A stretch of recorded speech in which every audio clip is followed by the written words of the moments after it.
అమ్మ నా కూతురా, కూతురంటే కూతురే. అమ్మలాంటి ప్రేమని పంచుతుంది. బాధ వస్తే నేను ఉన్నా అని ముందుకొస్తుంది. అందుకే ప్రతి ఇంట్లో ఒక కూతురు ఉండాలి తమ్మి. లోకం ఒక ఆడపిల్ల తండ్రిని అడిగిందంట, నీకేం బాధ లేదా, నీకందరు ఆడపిల్లలే అని. అప్పుడు తండ్రి అన్నాడంట, రేపు నేను చస్తే నా బిడ్డలే నా మీద పడి ఏడుస్తారు, కానీ కొడుకు దూరంగా నిలుసుని చూస్తాడని.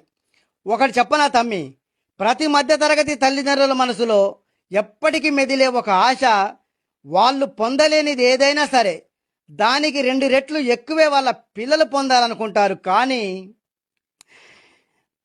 కూతురు పెళ్లి చేసి అత్తగారింటికి పంపించాక పుట్టింట్లో బాధలు అత్తగారింట్లో చెప్తే ఎక్కడ చులకనగా చూస్తారేమోనన్న భయం, అత్తగారింట్లో బాధలు పుట్టింట్లో చెప్తే తల్లిదండ్రులు బాధపడతారనే భయం, 2 భయాలతోనే సాగిపోతుంది పెళ్ళైన ప్రతి అమ్మాయి జీవితం.